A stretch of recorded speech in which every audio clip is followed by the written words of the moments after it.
So let's get started. So before we dive into our speaker for today, let me just remind you that one of the things we do is for every single one of you that shows up live to one of our sessions, then one of the things we do is we make a contribution to a project somewhere around the world to help make the world a better place. We do that through the B1G1 organization. So what we've chosen for today's session is for each and every one of you, we'll start to build the infrastructure for new schools. I forget which country that is now. My eyesight's not as good as it used to be. Perhaps you can read it. Anyway, Sarah picked that one earlier. So in countries where they are struggling to build schools, thanks to you being here today, we will be contributing to that particular project. Okay, I can see lots more people typing away in the chat box. We have Mr. Caparas, is that from the Philippines? I don't think we've ever met before, so welcome to the session. And Mark Bacon's here from South Carolina. Okay, let's get started. So we have a guest for today, and please be interactive. Please feel free to type comments, whether you're on YouTube, whether you're on Facebook, have comments. Also, if you have any questions at any point in time, please ask away and we will deal with questions. If you have a question specifically, put in front of the question QQ, capital Qs, just because that then jumps out. I can see the questions and I'll make sure that we don't miss the questions amongst all the other comments like Cassandra Rice saying hello, and I forget what your name is, Mighty Cruise Ship Experience, I forget, but I know you've been to quite a few sessions now from Canada. So yeah, questions, put the QQ in front. Okay, I'm going to introduce our guest speaker, who is Brian Suthoff from Tally Street. And the reason why I thought we'd bring Brian on is because a few months back, I know there's a lot of people in the profession asking about want to do business advisory work. How can we help our clients? What sort of things can we do around advisory? And there's some great tools and resources out there for advisory. And someone mentioned Tally Street to me. And then, interestingly, I think it was Jim reached out to me. And so I posted into my Facebook group, Value Price with Mark Wickersham. I asked the question, who uses Tally Street? What do people think of it? And some of the comments that came back were things like Leslie Leonda said, the reports on accounts receivable that Tally gives are amazing. It also gives insight to customer spending. I got another comment from Michelle Vilm said, yes, Tally Street is amazing. I recommend connecting your own company or one of your clients for a trial. The team is great to work with. I just reviewed the reports with a client and he loved it. So I just thought, given that there's some great feedback about Tally Street, I thought let's get Brian on to share some thoughts around some advisory thoughts, how we can get insights into customer data, accounts receivable. And by the way, if you're in the UK, accounts receivable is just the same as debtors, which I'm sure you know that now. So on that note, I'm going to bring in Brian. Hi there, Brian. How are you? I'm good. How are you today? Yeah, I'm awesome. It's great to have you come along and share some stuff. So briefly, just a quick overview. What are the sorts of things you're going to share with us today, Brian? Really, the main theme is how to generate more value from the accounting data you're already managing. So we'll talk about basically the work you're already doing, the invoices, the payments, et cetera, that you're already tracking, how you can turn that into better insights for both you and for your clients. And then how to actually bring that to market. That sounds like an awesome agenda. I'm really looking forward to it. I have my iPad and my pen here ready to take notes because I'm in learning mode. I'm going to learn a bit today as well, I hope. And I know you have a presentation as well to run through. Do you want to go straight to there, Brian? Yeah, please, let's do. Okay, over to you. Great. Good morning and good afternoon, everybody, as we have people around the world, I guess, from UK and Portugal through the North America and the Philippines.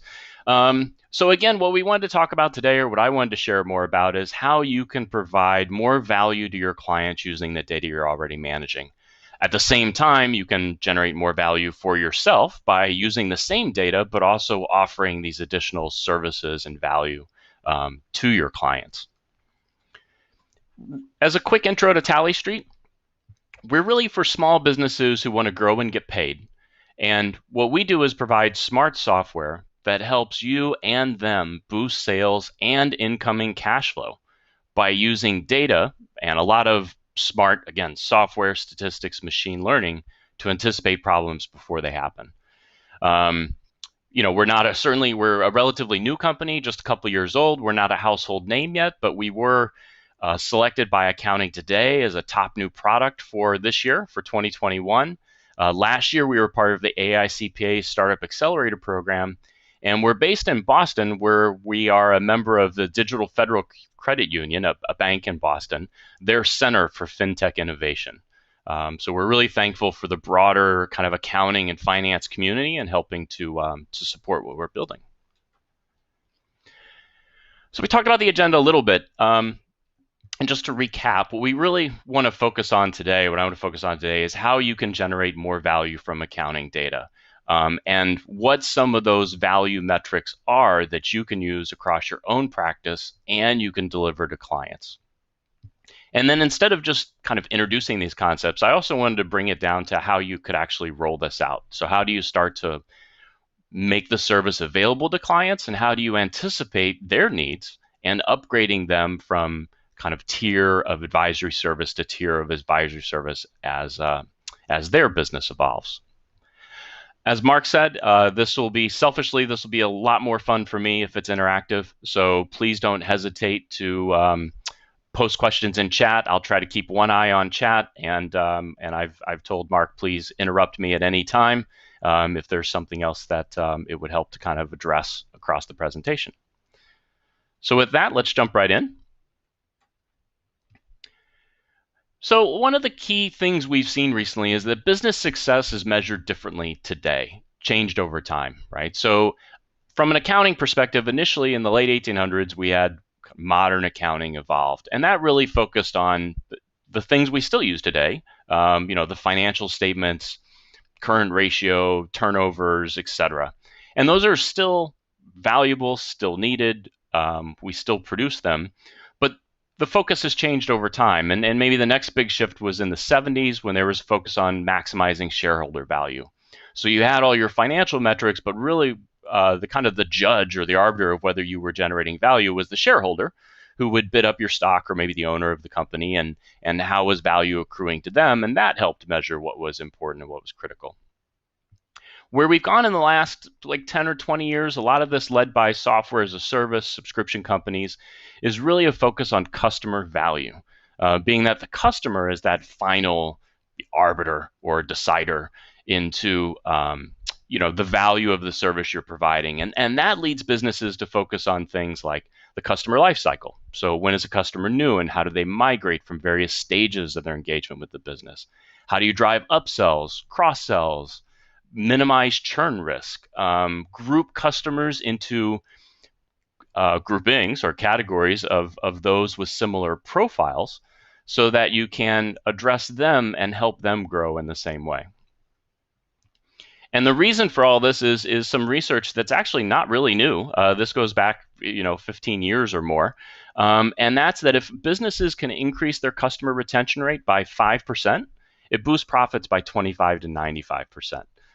Again, Bain and company have been promoting this for a long time, very critical to the overall success of a business. And it's really driving the change in the kind of metrics and customer metrics and business metrics that we want to focus on, and that investors and owners are starting to demand. So we think everybody thrives when businesses focus on customer value. That means focusing on the insights about those customers that drive better actions for you and your firm, as well as your clients in whatever business they're in. Some key ones are customer lifetime value and retention rates. We'll go into some more examples, are kind of the table stakes or the basic metrics that you want to keep your eye on. These help drive more predictable sales and cash flow and overall growth. And a more recent trend is a focus on really aligning functions across the organization. So bringing together marketing, sales and marketing with finance and accounting, where traditionally they've been largely siloed. So to kind of summarize this section, a great place to generate more value from accounting data, or what we're focusing on, is generating more value from the accounting data you're already managing. And we talk about advisory services, and we've been, over the last couple of years through AICPA and other groups, talked to a lot of accountants. And, advisory is one of those functions where, you ask 100 people and you get 100 different answers. We think there's a great opportunity for everybody to start with a level of advisory service we call decision support. So in short, you probably won't know your client's business as well as they do. They're probably the ones who will make the final decision in terms of strategy, focus, taking into consideration many, many, many different elements. But your role in managing their books and all their customer data puts you in a great position to provide them the extra information they need and can use to make smarter and better decisions. You can also help bridge that existing gap between accounting and those other functions to keep the client's team aligned and focused on the customer value, those things that really matters. And all of this applies for your own firm too, right? So as you think about growing your own practice and providing your clients more value and tracking their engagement and their ongoing performance, this, again, the same exact techniques can be used. So as I think one of the comments, Mark mentioned from his Facebook group earlier was, use this across your own firm and your clients. And that's really, I think, a key takeaway. And a great place to start is just using some of these ideas and concepts with your own firm. So let's jump into some customer value metrics. Traditional insights, if we think back to those, traditional accounting practices, those traditional insights largely focused on financial statements, financial ratios, maybe basic sales reports, aging reports for your accounts receivable or your debtors. What we've shifted to, again, in the last 10, 15, 20 years is a focus on customer value and customer insights and metrics. Probably the top line measure of customer value is customer lifetime value, or LTV. The easiest kind of concept for LTV is it's just a sum of the total amount of purchases that a customer has made from you during their lifetime as a customer. Once you know that, you can even start predicting customer lifetime value, which then helps manage extra sales and marketing kind of expense and planning. But just knowing customer lifetime value and where the most valuable customers are coming from, what products they're buying or services they're buying, can have a dramatic impact on how well you or a client run their business. Concentration risk is a problem we see across a lot of small firms. If you have fewer customers or you're early in your growth, it's kind of all too common to have a handful of customers represent 20, 30% of your business. And if one of those leaves, as many businesses, suffered this last year, it's very painful, right? It's an immediate and quick hit to sales and revenue. Churn and retention are really two sides of the same coin. How long are customers staying? And if they leave or churn, what kind of value left with them as they walked out the door? And really what you want to do there is help businesses anticipate churn, so they can tell when a customer might be on a trajectory that is suggesting they might be on their way out, and they still have time to try to save the relationship with that customer. Behavior-based segmentation, this is a lot of machine learning, artificial intelligence, right? A lot of smart software, but basically being able to go in and group customers by different categories, like who are your really great customers and who are the ones that maybe were never a good fit in the first place. Accounts receivable or debtors was mentioned earlier. For many small businesses, AR is probably the largest asset on their balance sheet, or one of the largest assets on their balance sheet. It's the single largest source of cash flow.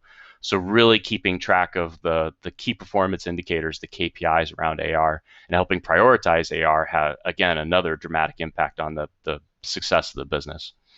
And then tracking customers' payment performance and risk. Offering customers payment terms is a great way to drive sales.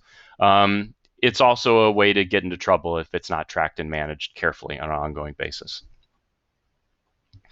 So a view into some of those details. So something we do at Tally Street is when we get connected to an accounting system, we automatically analyze all the customers that you or a client have in their accounting system and produce 40 different characteristics for those clients, as well as a lot of rolled up reports around retention. So here are just a handful of them, but you can see segments. So a champion is basically a customer who probably has a high lifetime value. They've probably purchased many, many times. They probably pay pretty well. And their sales growth is kind of a positive trajectory. So every month, quarter, year, whatever the right cadence is for your business or a client's business, they keep engaging and buying more.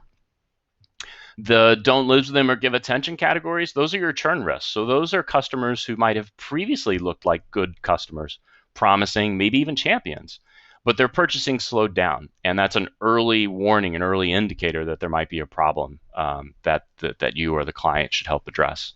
And then we have a special category for late payers. Cash is oxygen for every business, but especially for a small business.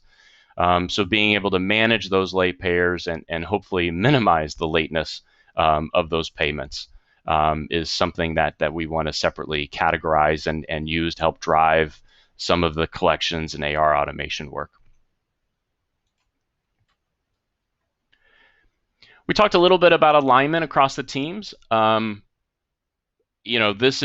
actually a word for this now that's kind of emerged, again, starting in the SaaS world, but now moving into other industries, and it's called Revops, or revenue operations. So a lot of businesses, usually when they're growing, the first operations function they have is probably accounting. And the second one might be sales operations, somebody to help them manage, customer outreach and communication. And later they add marketing. So instead of all those existing in a silo, we now have this concept called Revops. I encourage you to Google it and do a little more research. I think it's a great opportunity for accountants and advisors. And really what it does is it starts to break down those silos so that accounting, sales, and marketing are all working from a similar set of data and customer insights and information to make the business more successful. CRMs have emerged as kind of the hub of this customer intelligence. Growing small businesses tend to adopt a CRM. They may not have it when they begin, but add it later on.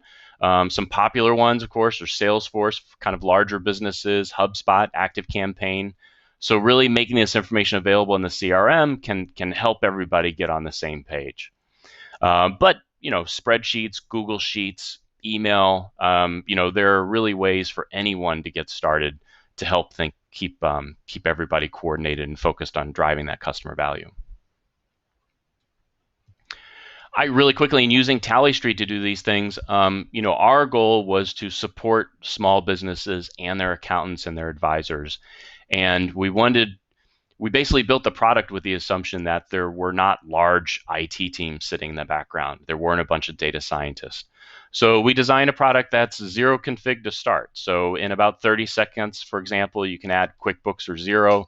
The software does all the rest in terms of generating the analysis and then provides it back to you, the advisor who established the connection, for you to then to share with your clients whenever you're ready. So dead easy to get started, and we encourage you to give it a try, and we'll have plenty of time to answer any questions that people have about that. Speaking of questions, maybe before I get into launching and pricing, let me make sure I haven't seen anything in the chat. If anybody has a question, please feel free to kind of jump in at any time and ask.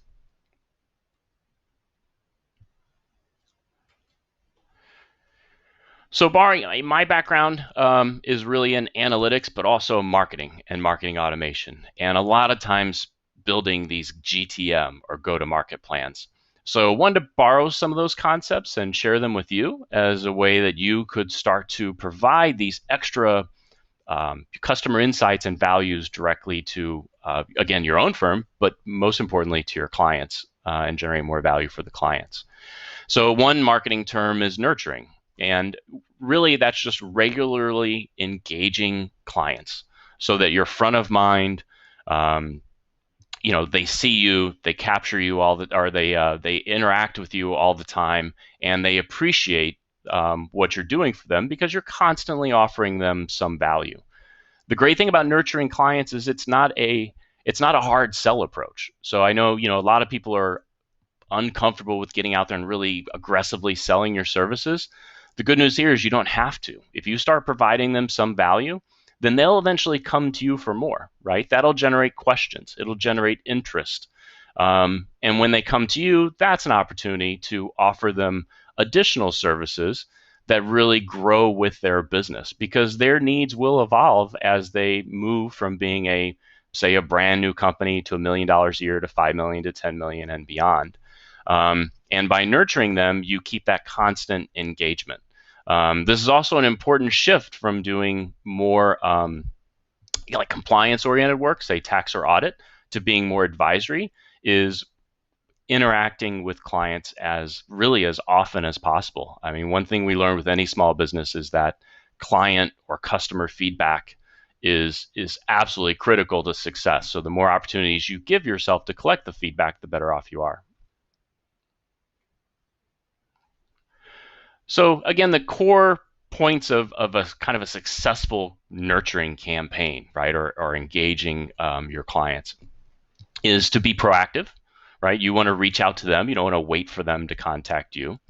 And you want it to be regular and consistent, so they know they can expect to hear from you, every week, every month, whatever cadence is that you're pursuing. For small businesses, email is certainly not dead yet. So email is a great place to start. It's really the lowest common denominator, something everybody has, everybody is checking on a daily basis, and it's the best way to be proactive. So an email nurturing effort is just a great way to start engaging clients. If you're just sending an email saying hi, or don't forget about me, or can I sell you something else, that's clearly not as interesting or successful as if you're providing them real value. So what you want to do is start giving them information, giving them value, that is that initial introduction to the extra services that you can provide, and that'll drive the opportunity to offer them more. Of course, to do this across your whole client base, it has to be very cost effective. It has to be simple. It has to be automated. You don't want to spend hours every Monday drafting emails to all your clients. So you want to kind of set this up, let it run in the background, keep your finger on the pulse, and then, of course, be ready to respond as soon as any client reaches out to you. You can generate some of these metrics on your own. I mean, you could go into QuickBooks and generate some reports, or Xero, etc. You could put things in spreadsheets and kind of build your own automation process. There's also software that will do this for you. That's where we focus is Tally Street. And so what we try to do that's a little different is, instead of focusing on financial reporting, it's really on this customer reporting. And this is a fully automated engagement, right, that you can send your clients every week, every month. It's fully branded. So your brand would go where it says trusted advisor on this slide. There's a monthly report. There's a weekly report. We're working on a quarterly report. And again, it's really focused on customers. Small business owners are busy. They're usually wearing multiple hats. So we start with an executive summary that really highlights how well they're doing in terms of sales growth. Do they have any extra customer churn risk that we talked about? Good customers that maybe they're in danger of losing. And then some things we want to check for, cash flow and just basic, good data hygiene, right? Are invoices being managed correctly? Are they in there changing things that you both need to be aware of? Are they collecting customer information and managing that so that they can continually engage their own clients or their own customers through marketing as well as their own collections efforts? After this initial page, we produce a number of other sets of customer insights. So the monthly report, for example, is 10 plus pages long. It'll vary a little bit depending on the business, but it's just a great way to automatically engage a client on a recurring basis. So let's talk about some ways that you could price these services. I think, with that focus on customer value, we also see the world shifting pretty dramatically towards subscription-based pricing. This is true if you're, subscribing to Netflix, right? Instead of paying $5 at a time for a movie, you pay a monthly fee for everything they offer. Amazon Prime is another great consumer example, in the business world, QuickBooks Online, et cetera. So, we're moving to subscription-based pricing, which has some great benefits. It's easier to bundle with your services, easier to tier and easier to bundle. It's also easier to budget both for you and your clients. So nobody is surprised when they get their bill because they know in advance that they've committed to paying X, dollars or pounds, whatever, every month or every quarter. For your own firm, it also is subscription fees are nice because recurring business, recurring revenue, or recurring sales really boost your own valuation. So as you're thinking about growing your firm, maybe raising money, borrowing money, maybe eventually selling the business, that's a great way to boost the value of your practice. And with most subscription models, we see tiers. So in this case, you want to design tiers that are focused on growing with your clients and growing with that nurturing program that we talked about a few slides ago. And the overall goal is you're moving from kind of a cost-based view of pricing to something that's more value-based. So it doesn't really matter how long it takes you to pull together these insights for your clients. What really matters is how much they value those insights, right? So really getting a better appreciation of that value helps you then decide how to price your services. So a few tiers that we suggest for pricing. Tier 1, we often suggest this nurturing level. These are kind of the regular weekly, monthly touches. These are the first bits of value and information that show what you can generate from accounting data and the extra insights that you can offer clients. Again, it has to be automated, scalable, because you don't want to spend a lot of money doing this. You want to keep this kind of running in the background. You think of this as an investment in your clients, an investment in those future opportunities to sell them kind of tier 2 or provide them tier 2, tier 3 services. We think done right, this is just a free benefit of being one of your clients, right? So, welcome to my service. And as part of it, not only am I going to manage your books, but I'm going to give you these wonderful kind of aggregated, summed customer insights, every week and every month. And what happens is that the customers see that aggregate information and then they want to know the details. So if you think of that slide we had where it listed champions, if your aggregate information was just, oh, you had 20 champions and they were worth $1 million, the next question is going to be, who are the customers that are those 20, right? And for that, they need more detail, more customer level insights and information. And that's your opportunity to upgrade them to a service that provides a lot more value and recognize that value. You might also provide them product level insights. So not only which customers are generating more value and staying around, but what products are my most valuable customers buying, and how do you provide them the information they need to tweak their product mix. Again, the same applies to you, right? You might find that customers who are buying advisory services are a lot more valuable than those who are just doing tax, and that changes your structure. The price on this can vary a lot. Maybe a good entry point is something like $150 or $200 a month. We've seen $300, $400 a month, right? So it really varies based on your client base. You might even decide to scale it with your clients, and we'll see some examples of that. So for example, not everybody pays the same price, but if you have more customers or you're a larger company, then your price is a little higher because that's more information to help manage and convey and more value that you're providing. And then tier 3 is really everything in the previous 2 tiers, but now you're getting into real advisory work, right? So doing some extra custom analysis. So from the information that you provided, maybe they want to go a little deeper, do a little more background research or digging, and that's time and effort that you can help them with. We talked about accounts receivable or debtors. Businesses typically, nobody really enjoys that, going out and collecting from customers. That means it's a good thing for you to help them with, and they'll be happy to have your help in knowing how well they're doing, but also kind of automating some of that outreach and boosting that incoming cash flow. Here, really, you can start to think of all kinds of different packages for whatever those services are that you most want to add.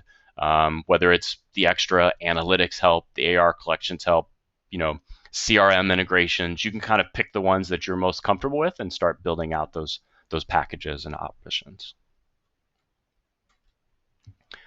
So I want to show an example of ways to think about growing with your clients.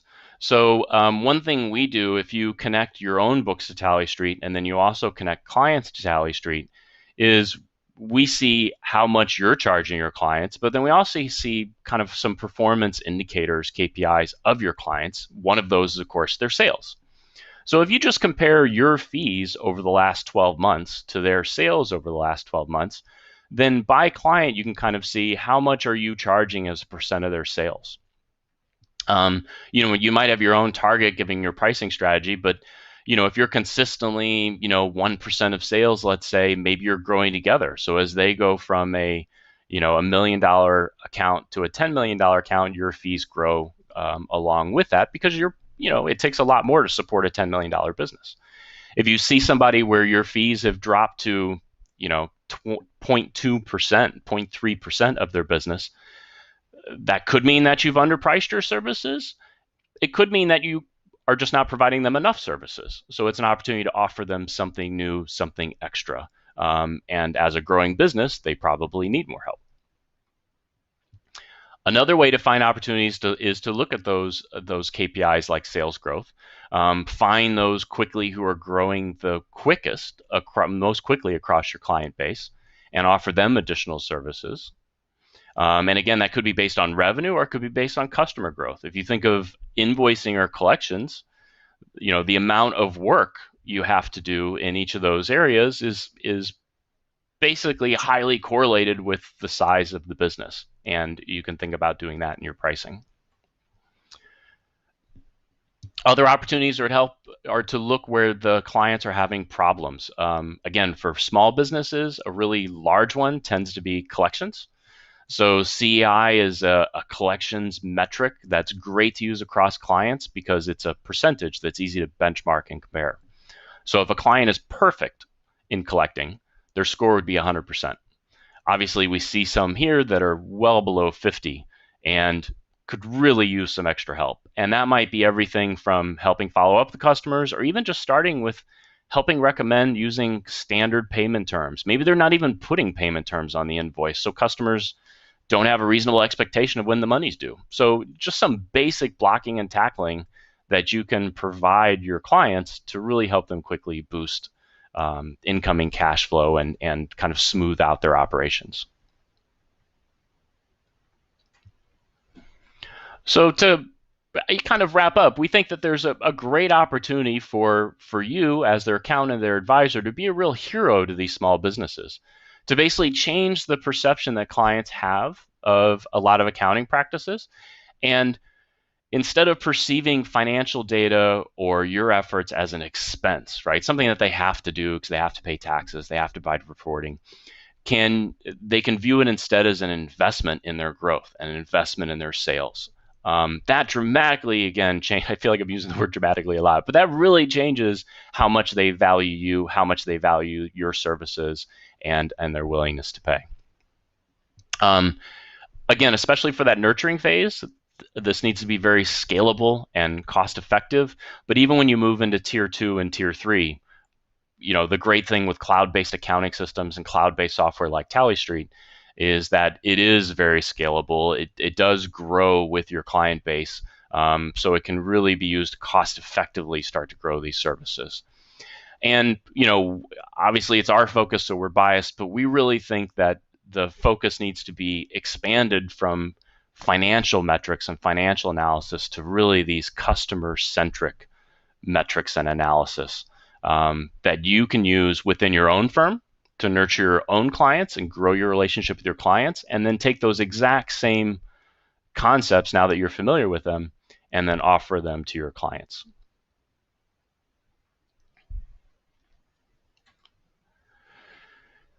Wanted to, before we go to Q&A, wrap up with kind of a special offer today. We practice what we preach, so we actually offer our software in tiered services too. So our tier 1 is also free. So every accounting firm is invited to sign up and get the reporting for their own firm at absolutely no cost. Tier 2 are those aggregated branded reports that you want to send to clients. We start that pricing at just $3 a month. So, again, a whole year is less than an hour of time, right, to kind of automatically nurture and engage those clients in an ongoing basis. And then tier 3, we have wholesale pricing that will vary based on the number of clients, the type of services you want to offer, et cetera. Kind of as an extra benefit, and a follow-on to this presentation, if you subscribe today, and you could just go to that URL, tallystreet.com/advisors. If you subscribe and connect your accounting system, your own firm, your own accounting system today, then we'll schedule another 30 minutes to basically walk through some of these with you, talk in more detail about any questions you have around the metrics, maybe bounce some ideas around on pricing as well. A few questions that I see that I'll just jump and address, and please, start, ask more. Again, would love this to be kind of interactive. I think everybody learns a lot from everybody else's questions. I have a bunch of questions as well, so I have lots of questions, Brian. Yeah, please. Do you want to go first? Do you want to kind of manage the comments and your questions? It's my show, so I'm going to go first. But I can see plenty of questions, so I will actually get onto those questions. Before that, I want to make an observation, and actually before that, I might be right in saying that the links you mentioned, I think you sent to Sarah. So if that's the case, Sarah might put them into the comments box. I think that's right. I'll leave that with you, Sarah, to sort out. So yeah, I had lots of questions and comments. My first one was, I was fascinated by, right at the start, you mentioned that research that showed that increasing retention rates by 5% increases profits by 25 to 95%. And I just wanted to reiterate how important that is, because I don't think business owners don't really appreciate the numbers because they don't understand the numbers. And I remember reading a while ago, David Maister, one of the number one consultants to the accounting profession, did a huge research study and wrote a book called Practice What You Preach. And one of the things he found was a huge correlation between firms that have better customer service, happier customers, better customer service levels, and growth and profitability, which actually in turn was actually driven by happier team members as well. So keep your team happy, you have better customer service, and as a result, you are more profitable. So there's other research that shows that. And I know that there's many people here as well who are familiar with my profit diagnostic software. You only have to play with the numbers and you can see it in any business. A small percentage increase in customer retention actually makes a big difference. It's a really important driver of profit. Everyone focuses on, I want to grow my business, let's win more customers. But actually, if we can stop customers leaving by focusing on customer service, that makes a huge difference.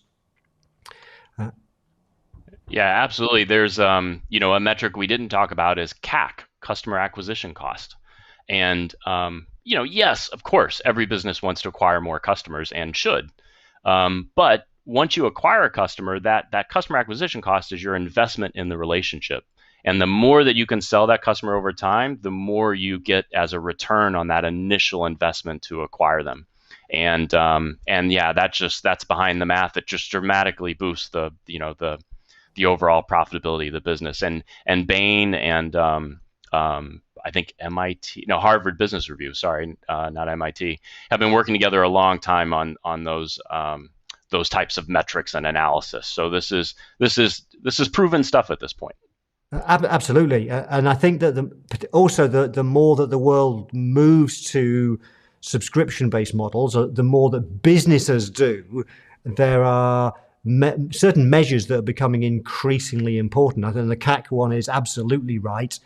You mentioned LTV, lifetime value, and the other one you touched on was churn rates, particularly in any subscription-based business, a SaaS business. Those are some of the critical metrics that we need to be measuring for our clients systematically.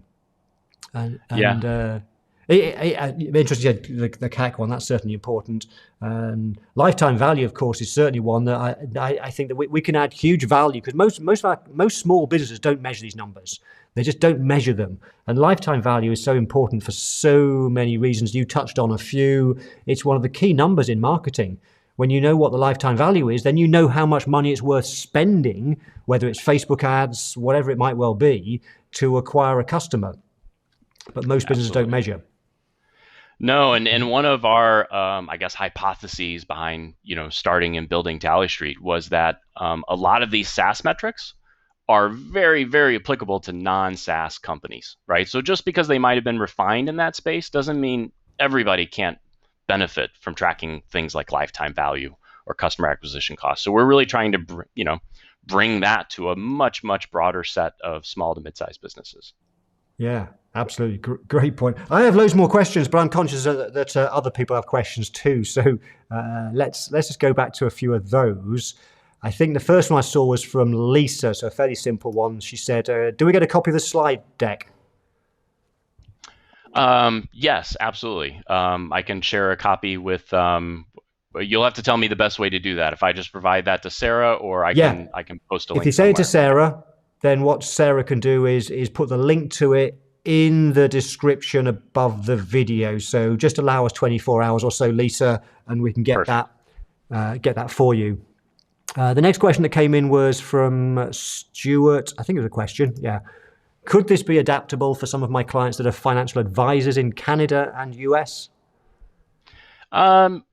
So I kind of have some follow-up questions to that, Stuart, but generally I would say yes. I mean, we work with a lot of accounting firms, but we also work with financial advisors, even kind of brokers who are helping decide how to value a business. So these same customer insights and metrics can be used by a lot of different functions to help a business become more efficient and profitable, but also then help decide what kind of value goals and objectives you have and how much the business might be worth at any given time, given those underlying metrics.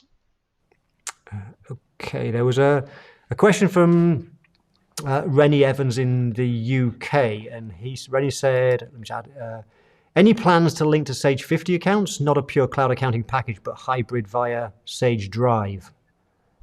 Yeah, not right now, no. We do work with, we support Sage Intacct, but do not currently support the kind of client server hybrid type models. We do support QuickBooks Desktop and Enterprise, however. So, in that environment where it's not entirely cloud-based, that's one area where we have extended support to more traditional, back office type software. But, at least it'll be interesting to see what everybody maybe thinks they get in the comments. But we certainly see the broader trends, of course, are moving to, cloud-based systems where you can easily add these additional apps and technologies and we hope everybody moves there as soon as possible. And this last year of COVID lockdown certainly helped accelerate that trend. Okay, thank you, Brian. So a long question coming up from Nancy. Nancy says, investment advisory bill on assets under management calculated in the accounting program. If customers aren't tracked in the accounting program, can we get enough information through Tally? Yeah, Nancy, very good, astute question. The short answer is that the information about the customers themselves do need to be in the accounting system. So usually that happens when invoices are being generated in the accounting system. So you have that customer detail there. Other times it's because you're syncing from something else, syncing information from Stripe into the accounting system or another package into the accounting system. But we're our source of kind of customer intelligence are the customer information, the invoices, the line items on those invoices, the things we see inside the accounting package. So yes, they would need to have the customer detail inside the accounting package. Great. The question has actually been answered, but I'll just make sure. So Lisa lost the web address, but actually Sarah has put that in. She's got it now since, just for anybody else who's not sure. The links, the web addresses should be in the comments. You should be able to see those, I hope. Let me know if you can't. Right. Okay, so Lisa's now actually, one of my questions I had is she's tried to sign up and connect, but it says it's not available in the UK. So given that I have quite a big audience in the UK, whereabouts in the world does Tally Street work and what are the future plans? Yeah, so today we're largely focused on North America, so U.S. or anybody using a North American accounting system, so U.S. and Canada. We do have customers in the U.K. Um, a lot of them are on zero, actually. QuickBooks kind of restricts where you can access from different countries, so that's why Lisa, I think you're seeing that issue. Um, I can follow up with you or the team in a way for people in the UK to get access. The software works perfectly. The only issue is that we're not localized for the UK. So, for example, today in the reports, everything will have dollar signs instead of pound signs, but the information is still completely accurate and correct. Okay, great. And Lisa says, yes, please. There's a few other things, a few observations and comments that I had, and if there's any more questions, please let us know what the questions are. Put Q in front so I can see the questions. So a question I had for you, and then two questions. Let's start with the first one. So Tally Street obviously has this app, this software that creates information. In addition to that, is there any guidance, training, support that you provide on helping people to understand the numbers that are coming out of the various reports? Absolutely. We know a lot of people are new or new-ish to some of these concepts. So we have a lot of webinars that we provide and that are recorded, and you can watch at any time. Every single report has a link on the report to an extra page that'll explain how it's calculated, what it means, and also things that you can do with it, like suggestions on how to use the information. So we make a lot of extra information and kind of detail available to you. And then, of course, we're available. I mean, I think one of the Facebook comments early on was that the team were great to work with and very responsive, and we really appreciate that, and that's what we try to do. So, anytime you shoot us a question through email or submit a support form, we'll jump on and help you through whatever the question, the issue, the advice is. Awesome. I'm going to put you on the spot, Brian, with a difficult question. So I was looking as I was making lots of notes as you were going through, and really liked some of the reports that you were creating, and that got me thinking about so many things that we can do to add value to a client when we help them understand customers, products they're buying, all those various things. So, and I know there's a lot of people watching here who are struggling a little bit with the concept of what do I do with a client if I'm doing advisory. So here's my question to put you on the spot. If you had 60 minutes to spend with a client and you wanted to add some value, then armed with some certain types of reports that come out the system, what might you do in 60 minutes to deliver value? What sort of conversations might you ask? What sort of numbers might you focus on? What sort of questions might you ask to get further information? Absolutely. So my colleague Jim Hall, co-founder and colleague Jim Hall, always says he has yet to meet a small business owner who doesn't care about sales. So that is universal, and it's a great place to start. So I think an initial thing you can do with 60 minutes is take some of the new customer insights and information and go meet with the business owner or meet their head of sales if it's a different person, and show them how they can use kind of the segmentation information to boost their sales. So just as one example is find the customers who are promising or good customers who are upsell opportunities. And those are immediately identified and flagged. And it's basically going to the owner or going to the salesperson and saying, here's a list of 30 customers that have been growing and look like they still have a lot more room to grow. This is basically your call list, right? These are the people to go talk to now to help boost that business. On the flip side, if it's one of those clients like I showed in the demo where they have problems collecting, then maybe you focus there. So sales are universal, but if somebody's not collecting on the sales they've made, that's really painful. So you made the sale, hurrah, but then if you don't get paid, that really hurts. So that's an opportunity to go in and just help them get those basic like payment terms, structures, follow on kind of set. And a lot of businesses, they don't even realize kind of how much they're missing. So an additional report we provide that would be great in that 60 minutes is we call it a value impact scorecard. So what we do is we pick 3 metrics, a retention metric, a concentration metric, and a collection metric. And we basically show the impact on their business. So your business could be, $1 million larger if you boosted retention, or your business could be worth, 20% more if you minimized concentration. Or on the collection side, you can have an extra $100,000 in the bank right now if you just move to kind of average collection performance, from where you are today to something that's more typical for a business of your size. And I think it's making it real for the owner is just hugely valuable and allows them to appreciate the impact that you can have on their business by providing these metrics. Brian, that's a really, really good answer. Actually, I thought I'd throw a curveball at you, but you answered that so well. And Lisa just put in there, I'm doing Mark's business advisory course, and this sounds like a fabulous tool to use in that. And certainly, I would echo what you've said, Brian, that we should recognise that we have these skills with numbers, and so simply just bringing our clients' attention to numbers and help them understand the impact, if they could just make these small changes, the results that could possibly have, and then start to just ask questions. I like the report that you showed where you had the different segments of customers. You had the green ones that was the champions. And yes. So that would, in my head, I'd be thinking, okay, so question I would definitely ask the client is, what more do you think you could possibly do to get even close to these champions, to get them to buy more products and stuff? And you could end up with a 5, 10, 15, 20-minute conversation, perhaps longer, just talking about different strategies, ideas to get closer to the A-grade clients, which, of course, as accounting firms, we should do that ourselves. We should practice what we preach. We should be doing the same thing with our A-grade clients. What can we do to get closer to them?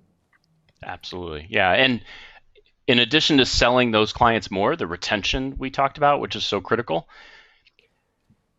for getting new customers, something that you accounting firms can do and your clients can do is take those champions, again, get to the customer level detail, right? The list of those champions and kind of when did they become customers? What have they purchased, et cetera.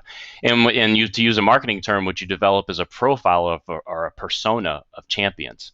And then you give that to your sales team and you basically say, go find more customers like this, right? Like, I know who buys a lot from us, loves us, who's a great fit for our business. I've now figured out exactly how to describe that customer using all of this wonderful data. Go find more, right? And you've given them kind of the direction that they need to be successful. Yeah, absolutely. That's a great idea. Okay, let's get some other questions from other people. Sybil from Canada said, are you basically saying that Tally Street analyzes my own data along with one or more of my clients' own set of books in QBO? Short answer, yes, absolutely. So the best way to get started is just to connect your own firm. It's, you're most familiar with your own clients and your own data. So connecting your own firm is a great introduction to kind of what we do.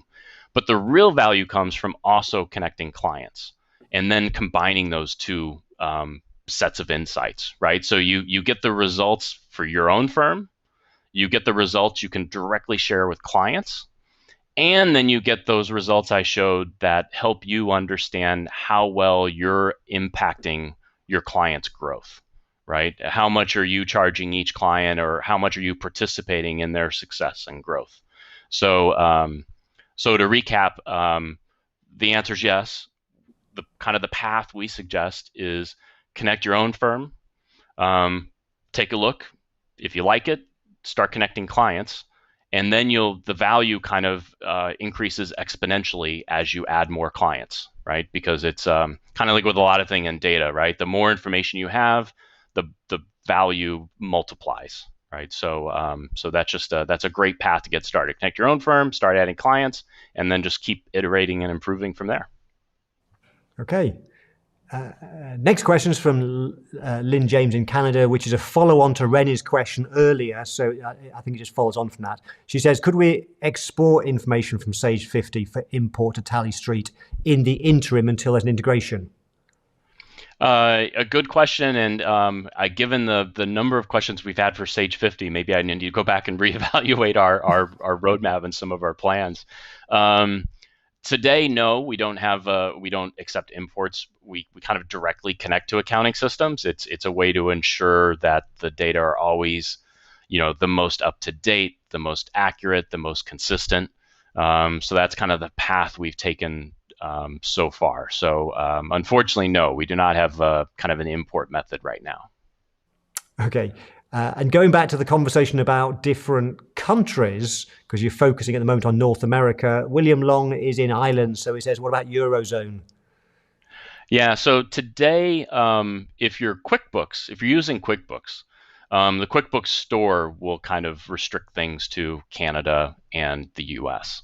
Like I said, I'll follow up and kind of share some ideas to see if we can find a solution for that for people who really want to try it, even if it's not localized for pounds or euros. For Xero, the same restrictions don't apply, or for Sage Intacct, the Sage restrictions don't apply. So if you use one of those platforms, you can sign up and try it. The only caveat is everything will have dollar signs on it. So if you're in, Australia or New Zealand or Canada is fine. But if you're in Australia, New Zealand, it'll still be perfectly fine.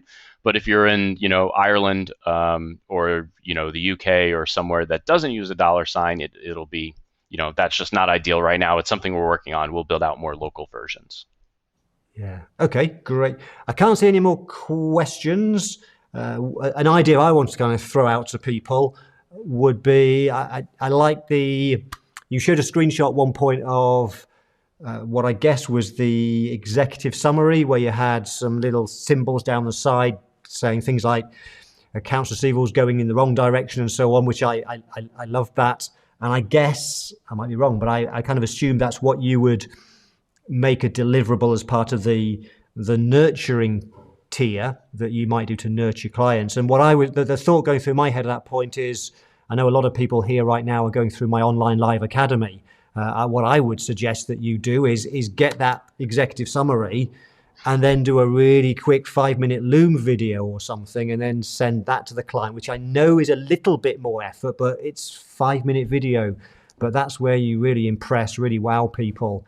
And using your term, Brian, it's about nurturing. The more that we nurture those clients, at some point they'll say, tell me more. What's the next place I can go to? How can I get more insights, more advice in this area?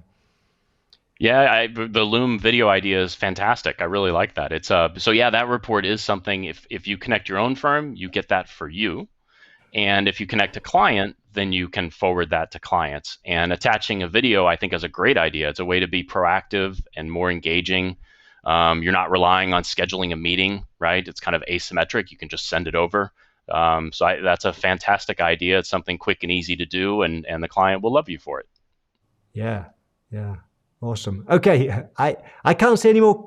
I can't see any more questions. Nancy asked one, but it was then answered. It was about the imports and exports. So I think she's happy. Well, not happy, but it's been answered. No more at the moment. So whilst I just give a few seconds for any final questions if they do come in, have you got any closing comments, Brian? This last year has been kind of a challenge for everybody, but I think one thing it has shown is it's reinforced, maybe not that it needed to be reinforced, but it really reinforced this focus on customer value. So I think more than ever, understanding which customers drive the most value, which ones are starting to present risk, potentially is critical. And I think now is a great time to go to your clients and offer this kind of service, because I think they're going to be very receptive, right? If it was 2019, they might have felt like business is great, no worries, and been less receptive. Now the pain is fresh, it's real, they understand the value. It's a great time to get that presented out in front of them. So we'd encourage everybody to get started. Okay, thank you. And actually, there is a question now just come in. That's usually the case. So Lisa's come back with a question, Brian. How can I get in touch with you about the QBO UK issue? So Lisa, maybe the easiest thing to do, if you just go to tallystreet.com and submit a support ticket or contact us, then we'll get your information and I'll follow up right away with more details. Okay, and Sybil's come back with a question. It's quite a long one, so I've not read it yet. I think she says, so one of my clients is a small takeout restaurant. He does not keep track of customer names. During COVID, he only has accepted cash payments that all go into one pot, so to speak. But I can't see the question there. I'm not sure if, am I missing something? Well, but I'll turn it into a question or kind of answer it anyway. As we said earlier, yes, you do need for Tally Street to work. Customer information needs to be in the accounting system. So in that example, Tally Street would not be a good solution for that restaurant, which doesn't have, the accounting system is unaware of their customers. So we're really, Tally Street is really a great fit for any business that sells to other businesses, because then you're generally producing invoices, or you definitely have kind of a CRM. As you get larger, you have information in your accounting system. We can help business to consumer companies as well, but you'll find a lot of situations where the customer detail is not in accounting, and therefore there's only so much you can do, unfortunately. Absolutely. And when I teach my business advisory training, which I know Lisa, for example, mentioned earlier, is when you look at things like ratio analysis and analyzing the numbers, not all ratios apply to every single business. You have to recognize that every business is different, has different business models, and so you would need different approaches sometimes with the reporting, with the advice you give, with certain types of clients. Yeah. Okay, there's another question coming from Cheryl, who was a little bit late. Cheryl says, can you explain the different pricing and plans for partners stroke advisors and those on your regular pricing page? Yeah, so to do them in reverse, the regular pricing page, just tallystreet.com/pricing, is for businesses who would come directly, to our site and sign up on their own. The partner page for advisors are the plans for you who want to offer something to your clients. And in that case, the pricing is structured so that you get free service for your own firm. Then you get that nurturing tier, which we call Quick Start, which is just $3 a month a client to offer them the aggregated reports. So it's not individual customer detail, but rolled up numbers on sales growth, retention rates, customer segmentations, collection performance, really valuable stuff. But it's meant to excite them about the customer level detail they could get. And our goal is that they and basically our mutual goal is that they want to upgrade to that information. And that's the opportunity for you to sell them additional services and then upgrade Tally Street at the same time. And we'll work, basically our pricing is structured on, the number of clients you have and kind of roughly how big those clients are, like how many customers they have. And we have wholesale discount plans that scale with the size of your firm. Brilliant. Great. I think that's all the questions that I can see. Now I've just said that, there'll be more come through, but I think that's probably it. So Brian, that was awesome. I really enjoyed that, and I have written pages and pages of notes because it reinforced in my mind the importance of focusing on the customer data and using it, analyzing it in various ways. So thank you for all those insights. And I think at some point I'd like to have you back sometime with perhaps on some more of this, because I've certainly valued it. And if other people, if you valued it too, just give it the thumbs up or let me know in the comments if you found this valuable. Then I'll pass on the feedback to Brian, and perhaps we'll get him back sometime to do some more stuff on customer insights. Okay. Thank you so much, Brian. And I can see there's a few comments coming through, so I'll pull those up in a sec. And I just got a few closing announcements to make, and then we'll finish the session. So thank you, Brian. And a few other people have said, Beverly says, thank you, Brian and Mark. This was fascinating. Philip Sinclair says, great information. Karen says, yes, thank you. So thank you for those comments. So when's the next live session? Just so you know, the next live session, I don't have anything planned for Tuesday, Wednesday, Thursday this week. It's a quiet week because I'm going to be speaking at the the live plan event, which I told you about last week, I think it was. Our next session is Friday of this week. This Friday is the usual 60-minute Friday effective pricing Q&A session. And it's not going to be me. Emily's back because you all wanted Emily back. So Emily's coming back to do some more, drilling down deeper still on how you can do some amazing things inside Canva and use it to create some awesome looking proposals. And I know some of you have got some great proposals now, like Darren, yours is amazing. I saw yours, I think I mentioned it earlier. So that's Friday's session coming up. This Friday, it's not me, it's Emily doing her magical stuff with design, Canva, effective pricing proposals. So I will be there as well. So I look forward to seeing you on Friday. And then this time next week, I have a friend of mine who will be talking about how you can use Google Analytics to understand the data behind your website. That's this time next week. I can see lots of great comments, so thank you for all of those comments. I might read those through as we close out. So as usual, I'm going to close out with some music, and I will see you all perhaps on Friday. Okay, goodbye for now.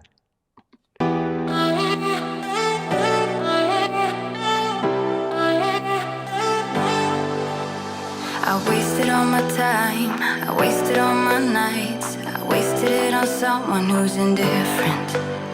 He didn't love me